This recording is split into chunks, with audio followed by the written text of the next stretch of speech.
Philippine Newscast for January 4 to 10, 2013. Good day, everybody. Magandang araw po sa inyong lahat and welcome to the website of Philippine News. Here are our top stories for the week. Is the Marcos wealth chase ending? The Philippines is to wind down a nearly 30-year hunt for the embezzled wealth of the late dictator Ferdinand Marcos, with more than half of the supposed $10 billion fortune still missing. With Marcos's widow and children back in position of political power and the government's tightening its belt, the cost of pursuit has become prohibitive, according to Andres Bautista, the head of the Presidential Commission on Good Government, better known as the PCGG. According to Bautista, it has become a law of diminishing returns. At this point, it's been 26 years ago and the people you are after are back in power. At some point, you just have to say that, well, we've done our best and that's that. Although there is still a lot of mystery surrounding the fabled wealth, there is still much more out there. According to Bautista, the Marcoses are now back in power.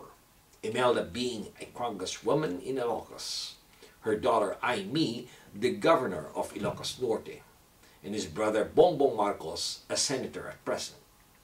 Since its creation, the PCGG has recovered a total of 164 billion pesos, some invested in prime New York real estate, jewelry, and about $600 million in cash still stacked in secret numbered Swiss bank accounts. The jewelry itself, including a 150-carat giant Burmese ruby and diamond tiara, is locked in a vault at the central bank. And at one point, the international auction house Christie's estimated that it could fetch up a price of $8.5 million. As the RH bill is signed, unity sought in the landmark legislation goes to effect on the mid-January of 2013.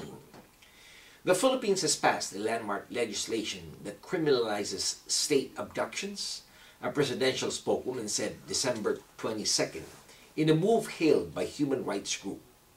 Under the new law, enforced disappearances, abductions carried out by security forces, usually targeting anti-government activists and critics, will be treated separately to kidnapping, and offenders could face life in prison. Human Rights Watchdog welcomed the new law, saying that it was the first of its kind in Asia and a major milestone in ending the horrific human rights violation. Under the legislation, the military can no longer cite the so-called order of battle, a list of supposed communist insurgents that until now was used to justify holding a person. The law also prohibits secret detention facilities and authorizes the government to conduct regular, unannounced inspection of all places of detention and confinements. The human rights group Karapatan says that it has documented 12 enforced disappearances since Aquino became president in July of 2010, with more than 200 recorded disappearances during the rule of his predecessor, Gloria Macapagal Arroyo. President Aquino approved the legislation December 21 amid a growing outcry over the abductions. Both government employees and ordinary people were now required to report cases of enforced disappearances. The new law seeks to end impunity of offenders, even as it envisions a new breed of military, police, and civilian officials, and employees who respect and defend the human rights and civil liberties of the people. 258 Filipinos recently returned safely from Syria. A group of 258 Filipinos from Syria was repatriated recently through the combined efforts of the Philippine embassies in Damascus and Beirut and their attached agency, the Philippine Permanent Mission to the United Nations in Geneva, the Rapid Response Team in Syria, and the International Organization for Migration. Foreign Secretary Albert del Rosario hailed the arrival of the latest batch of repatriates as a result of the seamless coordination and tireless efforts of our teams abroad. The repatriates left Damascus for Beirut early in the morning of December 11 and boarded 9 buses together with the members of the embassy in Damascus and RRT in Syria. They were met at the Syrian-Lebanon border by a team from the embassy in Beirut and the International Organization for Migration. The embassy in Beirut arranged the transit of the repatriates through Lebanese territory with Lebanese immigration authorities. From the border, the group proceeded to Beirut's Rafik Hariri International Airport, where they took an Egyptian air flight bound for Cairo, then another Egyptian air flight to Manila. The Philippine Permanent Mission made representations with the International Organization for Migration, and the latter agreed to arrange and pay for this third chartered flight for Filipinos fleeing the violence in Syria. An additional number of repatriates also arrived on board Philippine Airlines, bringing the total number of repatriates from the war-torn Middle East countries to 3,253. Terror suspect in Los Angeles, California, Ralph Kenneth De Leon pleads not guilty.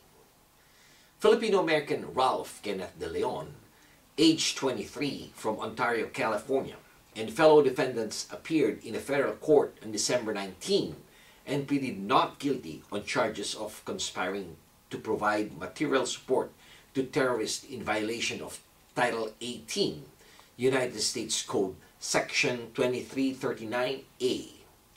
The trial date is set for August 2013. De Leon was arrested on November 16 with suspects Mexican-born Miguel Alejandro Santana Vidrilales of Upland, California, the Vietnamese-American Arifin David Gojali of Riverside, California, both aged 21. A criminal complaint was filed on November 19 in U.S. District Court, Central District of California. If convicted, the defendants face a statutory maximum penalty of 15 years in federal prison. The Federal Bureau of Investigation Joint Terrorist Task Force arrested the 3 suspects in Chino, California, aborting their planned departure to Istanbul and on to Afghanistan, where they would have joined the Al-Qaeda and the Taliban to be trained as terrorists. A 4th suspect, 34-year-old Soleil Omar Kabir, formerly of Pomona, California, who is said to be the ring leader, was arrested in Afghanistan last November 17. De Leon and Santana, according to prosecutors, had unknowingly told an FBI informant of their plan to travel to Afghanistan to engage in violent jihad, targeting overseas American military personnel and bases. The informant himself was said to have bought the plane tickets to Mexico for the trio's flight to Istanbul. And this has been your weekly news in review. This news has been brought to you by the premier Filipino-American newspaper here in the United States, the Philippine News. On behalf of the management and staff of the Philippine News, this is David Rodriguez signing off and thanking everyone for listening. Maraming salamat po. Have a wonderful week and mabuhay po sa inyong lahat.